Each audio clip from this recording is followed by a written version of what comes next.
ठीक है, देखते हैं दोस्तों कि जैसे मान लो कि आज का युग बहुत ही इम्पोर्टेंट युग चल रहा है और सबसे ज़्यादा लोग हैं वो चैनल के ऊपर विशेष ध्यान दे रहे हैं। अब चलो देखते हैं, देखो कि बच्चों की डिमांड अधिक बढ़ने के कारण जैसे मान लो कि बच्चों ने कहा कि सर साइंस का भी चैप्टर डालो, और काफ़ी बच्चों के पास अपने पास मैसेज भी आए हैं कि सर ऐसी चीज़ों को डालो। तो कोई दिक्कत नहीं है, आप नो टेंशन रहिए, हम सारी चीज़ें आपके पास में उपलब्ध करवाएंगे।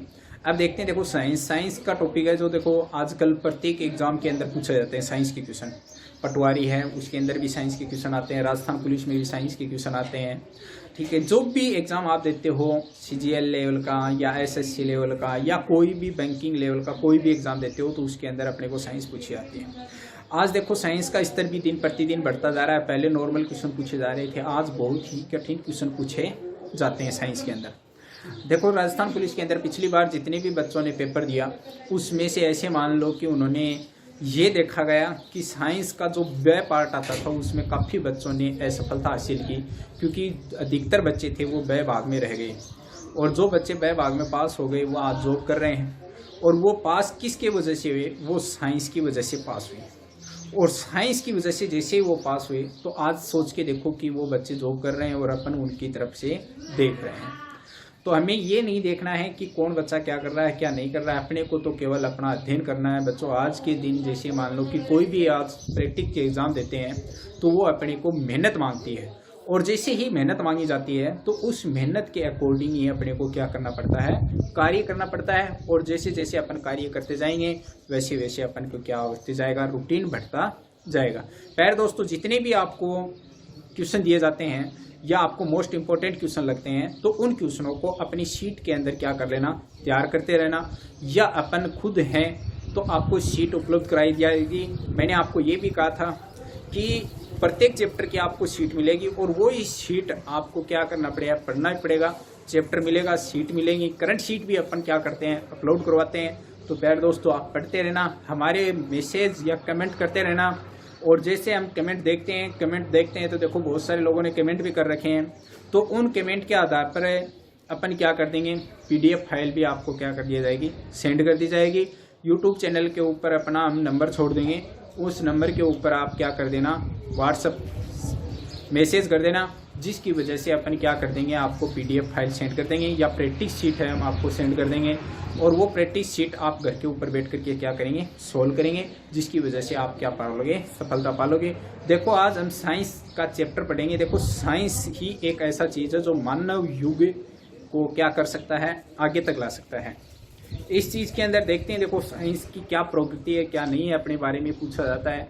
तो अपन जूलॉजी का एक पार्ट पढ़ते हैं साइंस का आज, वो है अस्थियाँ। अब देखते हैं, देखो अस्थियाँ क्या होती हैं? देखो अस्थियाँ होती हैं हड्डी। नॉर्मल क्वेश्चन अपने को याद होने चाहिए।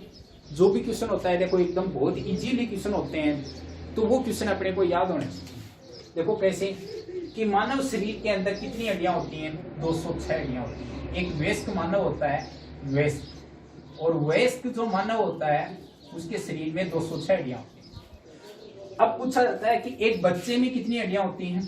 तो देखो बच्चा जो होता है, छोटा बच्चा होता है, बच्चे में, तो बच्चे में 270 हड्डियां होती हैं। कितनी हड्डियां होती हैं? 270। तो दोस्तों देखो अधिकतर किताबें होती हैं उसके अंदर आपको 300 भी मिलेगा, लेकिन NCERT की बुक में आपको कितना मिलेगा? 270 ही मिलेगा। अब चलो देखते हैं, देखो किस हिसाब से क्या होती हैं। अब दूसरी बात ये आती है कि अस्थियां किससे मिलकर बनी होती हैं? तो देखो अपने को मेन चीज होती है अस्थियां, एक तो कैल्शियम और प्लस में फास्फोरस, दो चीजों से मिलकर बनी होती हैं, यानी कैल्शियम और फास्फोरस से मिलकर बनी होती है। अब देखते हैं, देखो कैल्शियम होता है वो हड्डियों को मजबूत बनाता है, और फास्फोरस होता है वो हड्डियों को क्या बनाता है? चमकीला। वही प्रक्रिया होगी। अपन देखते हैं, देखो यानी कैल्शियम हड्डियों को क्या करता है? मजबूत बनाता है, और फास्फोरस हड्डियों को क्या करता है? चमकीला बनाता है। अब चलो देखते हैं, देखो यही विशेष चीज आगे देखते हैं। देखो फास्फोरस होता है वो 3 प्रकार का होता है। देखो दोस्तों कोई चीज ऐसी नहीं होती है जैसे मान लो कि अलग अलग होते हैं। फास्फोरस 3 प्रकार का होता है। एक तो होता है अपने पास लाल फास्फोरस, एक आता है काला, और एक होता है अपने पास सफेद। यानी 3 फास्फोरस होते हैं, यानी एक होता है सफेद, यानी 3 फास्फोरस होते हैं। देखो काला, लाल और क्या होता है? सफेद होता है। देखो लाल फास्फोरस होता है उसकी तो अपन माचिस की दिया सलाई बनाते हैं। माचिस होती है, माचिस यानी दिया सलाई बनाने में, माचिस की दिया सलाई बनाने में काम में लेते हैं। और काला फास्फोरस होता है वो चूहों की मारने की दवाई, यानी चूहों को मारने की दवाई बनाई जाती है किससे? काला फास्फोरस से। और सफेद फास्फोरस होता है वो किस में पाया जाता है? हड्डियों में पाया जाता है। तो यानी हड्डियों में कौन सा फास्फोरस पाया जाता है? सफेद फास्फोरस पाया जाता है। देखो बहुत सारी चीजें होती हैं, ऐसे क्वेश्चन पूछे जाते हैं कि लाल फास्फोरस किसके रूप में काम में लेते हैं, तो माचिस की दिया सलाई बनाने में लाल फास्फोरस काम में लेते हैं। और काला फास्फोरस होता है वो चूहों की मारने की दवाई। और सफेद फास्फोरस से हड्डियों का क्या किया जाता है? निर्माण किया जाता है, जिससे चमकीली होती है हड्डियां। देखो कैल्शियम हड्डियों को क्या करता है? मजबूती प्रदान करता है। अब चलो देखते हैं, देखो सबसे आगे की ओर देखते हैं। देखो चैप्टर आगे की ओर क्या आता है कि कैल्शियम हो गया, उसके आगे देखते हैं देखो किस हिसाब से क्या चैप्टर चलता है, क्या चैप्टर नहीं चलता है। अब देखते हैं, आपने एक चीज पढ़ी होगी, बोलो विटामिन डी होती है, विटामिन डी, यानी विटामिन डी होती है वो हड्डियों को मजबूत बनाती है, मजबूत बनाती है। ये बात भी आपको डिक्लेयर तरीके से याद रखना है कि विटामिन डी होती है वो हड्डियों को मजबूती प्रदान करती है। अब देखते हैं, देखो विटामिन डी हड्डियों को मजबूत प्रदान करती है, तो इसका मतलब कैल्शियम भी हड्डियों को मजबूत बनाता है। तो इसका मतलब कैल्शियम में कौन सी विटामिन पाई जाती है? डी विटामिन पाई जाती है। अब चलो देखते हैं, देखो विटामिन डी किसमें पाई जाती है? कैल्शियम में पाई जाती है। अब इसके बाद में देखते हैं, देखो किस हिसाब से। आपने देखा होगा विटामिन की खोज किसने की थी? फंक ने की थी। ये ऐसे क्वेश्चन होते हैं, ये विटामिन पढ़ेंगे तब हम इसके बारे में क्या करेंगे? अध्ययन करेंगे। अब चलो देखते हैं, देखो दूसरी बात इसके अंदर क्या आती है कि हड्डियों की संख्या अपने शरीर में 206 होती है, बच्चे में कितनी होती है? 270 होती है। अधिकतर किताबों में आपको 300 भी मिलेगा, लेकिन एनसीईआरटी की बुक में आपको 270 ही मिलेगा। अब आपको देखो सबसे बड़ी हड्डी पूछा जाता है, बड़ी हड्डी। तो देखो बड़ी हड्डी होती है वो होती है फीमर। कौन सी हड्डी होती है? फीमर हड्डी होती है, बड़ी हड्डी होती है। फीमर हड्डी का दूसरा नाम होता है उरअस्थि, इसे बोलते हैं उरअस्थि, उरअस्थि, उरअस्थि भी बोलते हैं इसे। कई बार नाम आ जाता है ये उरअस्थि। देखो उरअस्थि नाम बोलते हैं इसे, उरअस्थि भी बोलते हैं इसे। तो ये जांग की हड्डी होती है। कौन सी हड्डी होती है? जांग की हड्डी होती है, ये जांग में पाई जाती है, सबसे बड़ी होती है। तो बेटा जहां बड़ी होती है तो छोटी हड्डी भी होगी। देखो छोटी हड्डी, तो छोटी हड्डी होती है वो होती है कौन सी? Stapes, stapes. और स्टेपिस हड्डी होती है वो कान में पाई जाती है। किस में पाई जाती है? कान में। और कौन से कान में? मध्य कर्ण में। कौन से कर्ण में पाई जाती है? मध्य कर्ण में पाई जाती है। देखो दोनों चीजें याद रखनी है कि सबसे बड़ी हड्डी कौन सी होती है? फीमर होती है। फीमर का दूसरा नाम होता है उरअस्थि होता है। और उरअस्थि के साथ में जैसे ही मान लो कि आप एक चीज सोच के देखना कि अपनी हड्डी उरअस्थि और दूसरी इसको बोलते हैं जांग की हड्डी भी बोलते हैं, और शरीर की सबसे बड़ी हड्डी होती है, ठीक है। दूसरी बात आती है सबसे छोटी हड्डी स्टेपिस होती है, जो कान की हड्डी होती है, और वो कौन से कान में पाई जाती है? मध्य कर्ण में पाई जाती है। अब चलो देखते हैं, देखो इसके बाद में देखते हैं, अगर अपने को पूछा जाता है कि सबसे कठोर हड्डी कौन सी होती है। देखो ऐसा क्वेश्चन पूछे जाते हैं, काफी क्वेश्चन पूछे जाते हैं कि सबसे कठोर हड्डी, देखो सबसे कठोर हड्डी पूछी जाएगी। तो देखो कठोर हड्डी पूछा जाता है तो वो कौन सी होती है? इनेमल होती है, इनेमल। इनेमल हड्डी होती है वो जबड़े में पाई जाती है। किसमें पाई जाती है? जबड़े में। और कौन से जबड़े में? ऊपरी जबड़े में पाई जाती है। यानी इनेमल जो हड्डी होती है वो जबड़े में पाई जाती है, और जबड़े में भी कौन से जबड़े में पाई जाती है? ऊपरी जबड़े में पाई जाती है। देखो इनेमल होती है सबसे कठोर हड्डी होती है। अब देखो इन हड्डियों के बारे में ऐसे मान लो कि छोटी छोटी अपने को जानकारी क्या होनी चाहिए? प्राप्त होनी चाहिए, और इसी प्रकार से अपन हड्डियों को क्या करते रहेंगे? पढ़ते रहेंगे। अब चलो देखते हैं, देखो कंकाल तंत्र हड्डियों का ही बना होता है। कंकाल तंत्र ये तो अपनी की एक नॉर्मल जानकारी थी कि सबसे छोटी सबसे बड़ी कैसी हड्डियां होती हैं, किस प्रकार से नहीं होती हैं। अब चलो देखते हैं, देखो कंकाल तंत्र, इसी के अंदर आता है कंकाल तंत्र। देखो कंकाल तंत्र, देखो कंकाल तंत्र। कंकाल तंत्र 3 प्रकार का होता है। कितने प्रकार का होता है? 3 प्रकार का। एक तो होता है अक्षीय कंकाल, अक्षीय कंकाल तंत्र। एक होता है अपने पास वक्षीय, एक होता है वक्षीय कंकाल तंत्र, और एक नेक्स्ट कंकाल तंत्र आता है अनुबंधी कंकाल तंत्र। ये नाम आता है अनुबंधी, अनुबंधी कंकाल तंत्र। देखो कितने कंकाल तंत्र होते हैं? 3 भागों में बांटा गया है। अपने जो ऊपर का हिस्सा होता है इसको बोलते हैं अक्षीय कंकाल, बीच वाले हिस्से को बोला जाता है वक्षीय कंकाल तंत्र, और जो नीचे का जो हाथ पैर आ गए इनको क्या बोला जाता है, अनुबंधी कंकाल तंत्र बोला जाता है।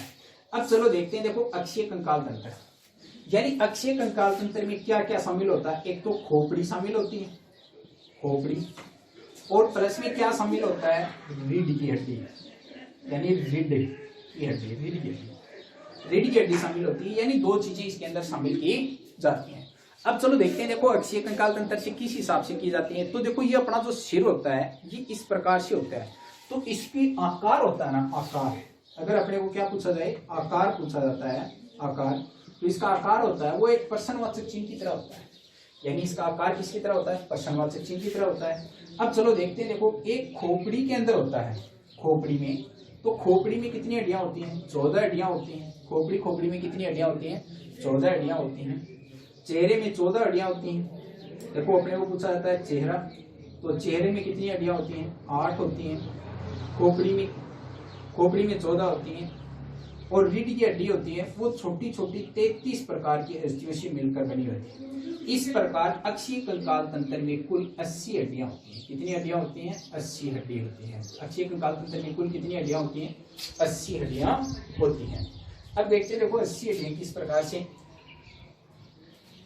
अब देखते हैं, देखो अब खोपड़ी होती है, खोपड़ी के अंदर देखो इसमें पूछा जाता है कि अक्षीय कंकाल तंत्र में शरीर का कौन सा हिस्सा सुरक्षित रहता है, तो इसके अंदर मस्तिष्क जो हिस्सा होता है, मस्तिष्क वो हिस्सा हमेशा क्या रहता है, सुरक्षित, क्योंकि मस्तिष्क हमेशा किस में पाया जाता है, खोपड़ी में पाया जाता है, और खोपड़ी होती है वो इसको क्या करती है, सुरक्षा प्रदान करती है। तो ये होता है अपना अक्षीय कंकाल तंत्र। अब देखते हैं, देखो वक्षीय कंकाल तंत्र, वक्षीय कंकाल तंत्र के अंदर अपने पास में क्या पाया जाता है वो देखते हैं। देखो वक्षीय कंकाल तंत्र के अंदर अपना जो पिंजरा भाग होता है, जो बीच का जो भाग होता है, यहाँ से लेकर के यहाँ तक का जो भाग होता है पिंजरा, वो भाग इसके अंदर शामिल किया जाता है, जिसको बोलते हैं पिंजरा भाग, पिंजरा। और पिंजरा जो भाग होता है उसके अंदर 12 प्रकार की 12 जोड़ी हड्डी पाई जाती है, जोड़ी, यानी 12 दूनी कितनी हो गई, 24 हड्डियां पाई जाती हैं, यानी 12 जोड़ी इस साइड में पाई जाती हैं और 12 इस साइड में, यानी कितनी हो जाती हैं, 24। और 24 जब हड्डियां पाई जाती हैं तो इन हड्डियों की संरचना होती है वो हॉकी के स्टिक के समान होती है, हॉकी के स्टिक होती है, हॉकी की एक स्टिक होती है और उसके समान होती है, यानी कितनी हड्डियां, 24 हड्डियां पाई जाती हैं। तो अपने को पता चल गया कि वक्षीय कंकाल तंत्र में किस प्रकार की हड्डियां पाई जाती हैं, हॉकी के स्टिक के समान हड्डियां पाई जाती हैं, और उनकी संख्या कितनी होती है, 24। अगर जोड़ी पूछा जाए तो 12, संख्या पूछी जाए तो कितनी होती है, 24 होती हैं। अब देखो ये सुरक्षा किस किस को रखती है, एक तो हृदय को सुरक्षित रखती है, हृदय, और एक किसको सुरक्षित रखती है, फेफड़े, यानी 2 अंगों को क्या करती है, सुरक्षित रखता है फेफड़ा। ठीक है, तो यानी ये याद रखना कि वक्षीय कंकाल तंत्र के अंदर कौन सा भाग सुरक्षित रहता है, तो हृदय और फेफड़े क्या रखते हैं, इसके अंदर सुरक्षित रहते हैं। अब देखते हैं, देखो अनुबंधी कंकाल तंत्र। देखो अनुबंधी कंकाल तंत्र के अंदर क्या आते हैं, हाथ भी आता है, पैर भी आता है, हाथ, पैर, संधि और मेखला, यानी ये इसके अंदर क्या की जाती है, शामिल की जाती है। तो चलो देख लेते हैं अब अनुबंधी कंकाल तंत्र, देखते हैं देखो किस हिसाब से अनुबंधी कंकाल तंत्र पढ़ते हैं। ये मेरे प्यारे दोस्तों समझ में आ गया होगा। और देखो साथ साथ में इनकी क्या करते रहना, तैयारी करते रहना। वो 1 प्रश्न या 2 प्रश्न इसके अंदर आपको आसानी से पूछे जा सकते हैं, क्योंकि कंकाल तंत्र का चैप्टर एक ऐसा होता है और उसके अंदर बहुत सारे क्वेश्चन आपके बनते हैं, और ऐसे क्वेश्चन बनते हैं जो कभी कभार जैसे मान लो कि अपने दिमाग से निकल जाते हैं और भूल जाते हैं। देखो पहले देखते हैं, देखो हाथ, देखो हाथ की संरचना होती है वो जैसे मान लो कि यहाँ से लेकर के यहाँ तक एक हड्डी होती है, ये कंधे से कोहनी तक की हड्डी, इसको बोलते हैं बेटा शाफ्ट। क्या बोलते हैं, शाफ्ट बोलते हैं। और ये हड्डी होती है कंधे से कोहनी तक की हड्डी होती है। इस कोहनी के आगे एक हड्डी होती है इस प्रकार से, और ये हड्डी होती है वो 2 भागों में बटी होती है, यानी ऊपरी भाग होता है इसको तो बोलते हैं रेडियो, और नीचे वाले भाग को बोलते हैं अल्ना। अब जब दोनों को एक साथ मिला दिया जाता है तब इसको बोला जाता है रेडियस अल्ना, यानी इसको क्या बोला जाता है, रेडियस अल्ना बोला जाता है। यानी ऊपर की हड्डी को रेडियो, नीचे की हड्डी को क्या बोला जाता है, अल्ना बोला जाता है। और यहाँ पे कलाई पाई जाती है, कलाई। और ये कलाई होती है, ये 8 प्रकार की मणिबंधिकाओं से बनी होती है। 8 प्रकार की मणिकाएं होती हैं, 8 प्रकार की मणिकाएं होती हैं। और उनसे मिलकर किसका निर्माण होता है, एक कलाई का निर्माण होता है। और इसके बाद में आती है अपनी हथेली। तो हथेली में कितनी प्रकार की हड्डियां पाई जाती हैं, 5 प्रकार की हड्डियां पाई जाती हैं। इस प्रकार से कितनी हड्डियां, 5। अंगूठे में 2 हड्डियां पाई जाती हैं और प्रत्येक अंगुली में 3-3 हड्डियां पाई जाती हैं। तो ये याद रखना दोस्तों कि अंगूठे के अंदर 2 हड्डियां पाई जाती हैं और प्रत्येक अंगुली में कितनी पाई जाती हैं, 3-3। इस प्रकार से एक हाथ में कितनी हड्डियां होती हैं, 30 हड्डियां होती हैं। एक हाथ में कितनी हड्डियां होती हैं, 30।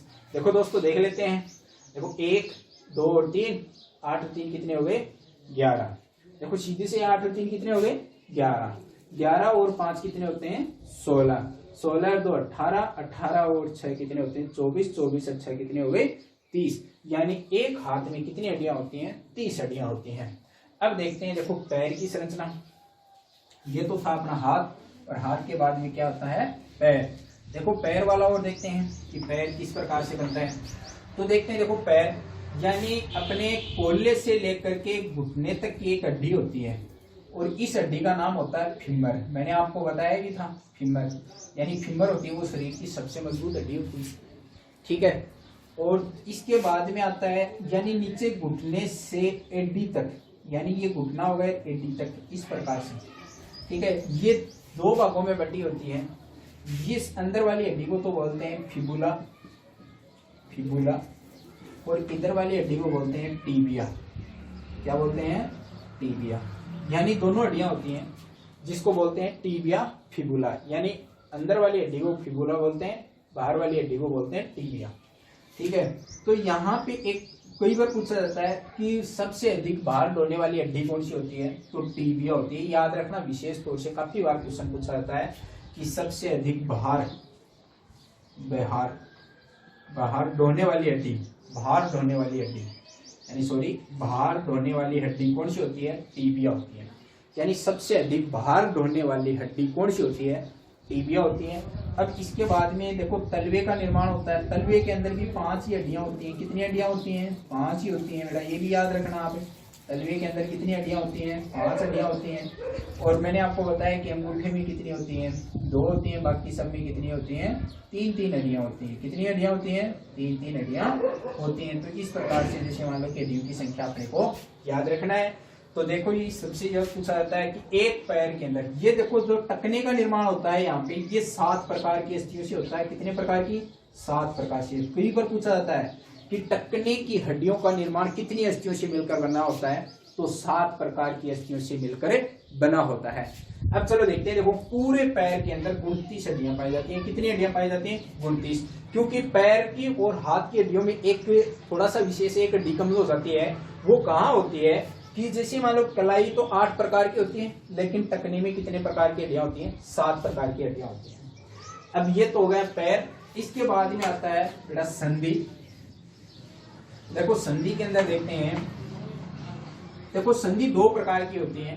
एक तो होती है चल संधि, एक होती है चल संधि और एक होती है अचल संधि। देखो अपने शरीर के अंदर 2 प्रकार की संधि होती है, एक तो होती है चल और एक होती है अचल।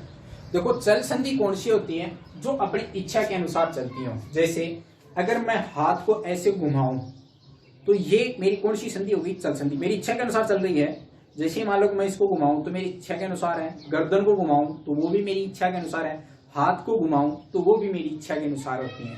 तो वो संधि हमेशा कौन सी होती है, चल संधि होती है। अब जो अचल संधि होती है, जो अपनी इच्छा के अनुसार नहीं घूमती है, तो एक अपना ऊपर का जबड़ा होता है वो कभी हिलता नहीं है। आप प्रैक्टिस करके देख भी सकते हो, और मेरे को ऐसा लग रहा है जैसे आप देख भी रहे हो, ठीक है। यानी प्रैक्टिस करके देखो कि ऊपर का जबड़ा नहीं हिलता है, केवल नीचे नीचे का ही जबड़ा हिलता है, कभी ऊपर का जबड़ा नहीं हिलता है। क्योंकि आज तक आपने ट्राई करके नहीं देखा है, आज देखना। और मेरे जैसे ही मैं पढ़ा रहा हूं, अगर आप देख भी रहे हैं तो मैं अवश्य सोच रहा हूं कि आप ये ट्राई करके भी देख रहे हो, ठीक है। तो अवश्य है कि ऊपर का जबड़ा कभी नहीं हिलता है। तो यानी ये याद रखना कि संधि कितने प्रकार की होती है, 2 प्रकार की। एक होती है चल संधि और एक होती है अपनी अचल संधि। इसके बाद में आता है मेखला। एक होती है देखो श्रोणी मेखला देखो मेखला दो होती हैं, एक तो होती है श्रोणी और एक होती है अंश मेखला। देखो आपने मैथ में पढ़ा होगा कि अंश और हर, देखो अंश की संख्या ऊपर होती है तो कंधे की हड्डी होती है, ये जुड़ती है, यहाँ से कंधे की हड्डी को जोड़ा जाता है, तो वो होती है हमेशा अंश मेखला से, यानी अंश मेखला, अंश मेखला से जुड़ी जाती है। कंधे की हड्डी हमेशा अंश मेखला से जुड़ी जाती है। और ये कोल्हे की हड्डी होती है, कुल्ले की हड्डी होती है, ये हमेशा श्रोणी मेखला से जुड़ी जाती है। ये याद रखना, ये तो होता है कुल्ले से और ये होता है कंधे से। यानी देखो दोनों चीजें याद रखना, कंधा ऊपर होता है और श्रोणी क्या होती है, नीचे होती है। तो अंश हमेशा ऊपर ही होता है और हर नीचे होता है। तो ये याद रखना, कंधे की हड्डी को जोड़ने के लिए कौन सी मेखला होती है, अंश मेखला होती है, और कुल्ले की हड्डी को जोड़ने के लिए कौन सी मेखला होती है, श्रोणी मेखला होती है। तीसरी बात एक और होती है इसी के अंदर, देखो शामिल की जाती है, वो कौन सी हड्डी होती है, एक हड्डी पाई जाती है। आपको पूछा जाता है, देखो एक बार परीक्षा में पूछा गया था सीजीएल के अंदर कि शरीर की सबसे सुंदर हड्डी कौन सी होती है, तो वो हड्डी होती है अपनी एटलस। यानी शरीर की सबसे सुंदर हड्डी कौन सी होती है, एटलस हड्डी होती है, जो यानी कहने का मतलब दौड़ने में सहायक होती है। यानी जो बच्चे दौड़ करते हैं उस दौड़ करने में वो क्या होती है, हमेशा सहायक होती है। इसके बाद में देखो, चलो देखते हैं, देखो इसी प्रकार से जैसे मान लो कि दूसरी और साइड देखते हैं इसी प्रकार में कि एक होती है कंदुक खलिका, कंदुक खलिका पूछा जाता है, खलिका देखो कंदुक खलिका होती है। ये कंदुक खलिका जैसे मान लो कि अपने जो हाथ की हड्डी होती है, जैसे मान लो कंधा होता है, वो कंधा इस प्रकार से होता है, इस प्रकार से ऐसे, और इसके अंदर एक गोल गेंद जैसी संरचना होती है, वो इस प्रकार से घिरी हुई रहती है इसके अंदर। तो जैसे ही ये गला हुआ होता है सिस्टम, तो इस सिस्टम को ही क्या बोला जाता है, कंदुक खलिका बोला जाता है। तो प्यारे दोस्तों, मेरे हिसाब से कंकाल तंत्र आपके समझ में भी आ गया होगा, और जैसे आपको समझ में आता है वैसे ही अपने को कमेंट करके बताइए। और बहुत ही अच्छे टॉपिक अपन क्या करेंगे इसके अंदर डालेंगे, और साइंस के इसी प्रकार से चैप्टर होते हैं वो तैयार करते रहना। और मैं तो एक बात बताता हूँ, जैसे मान लो कि आप तैयारी करो, घर के ऊपर बैठ के आराम से तैयारी करो, और जितनी आप बेटर तैयारी करोगे उसका परिणाम भी बहुत ही अच्छा मिलेगा। तो इसी के साथ हम क्लास भी समाप्त करते हैं, और देखते रहिए अपने चैनल को, सब्सक्राइब कीजिए। मैं विजेंद्र कुमार आपको अवश्य ही वादा दिलाता हूँ, आप मेरे पास कभी भी कॉल कर सकते हैं, कॉन्टेक्ट कर सकते हैं मेरे से। मेरे कॉन्टेक्ट नंबर है 72 97 87 25 और 46। कभी भी कॉल कीजिए, एनी टाइम तत्पर रहेंगे। और अवश्य ही आपको जैसे मान लो कि जितने भी कोई चीज़ होती है, पीडीएफ वगैरह होती है, नोट्स वगैरह होते हैं, हम आपको अवश्य ही उपलब्ध करवाएंगे। अगर आप हमसे जुड़ोगे तो हम आपसे जुड़ेंगे, और हम आपसे जुड़ेंगे तो आपको बहुत ही बेनिफिट मिलेगा, बहुत ही फायदा मिलेगा। दोस्तों बहुत सारी वैकेंसी आने वाली हैं कि राजस्थान पुलिस की तो कहने का मतलब फॉर्म भर चुके हैं, पटवारी के भर चुके हैं, रीट की वैकेंसी आ रही है, बहुत दमदार वैकेंसी आ रही है। मैं कह रहा हूँ दमदार तैयारी करोगे, दमदार रिजल्ट मिलेगा। और ये जुनून होना चाहिए कि हम तो लगेंगे ही, वरना ऐसे मान लो कि दुनिया ऐसी लात मारती है कि भाई साहब गिरोगे कहाँ और पता कहाँ चलेगा, समझ में नहीं आएगी। मैं पैप भी कह रहा हूँ कि बेइंतजाम मेहनत करो, और जितनी मेहनत करोगे उतना ही आपको क्या मिलेगा, बेनिफिट मिलेगा। थैंक यू, धन्यवाद।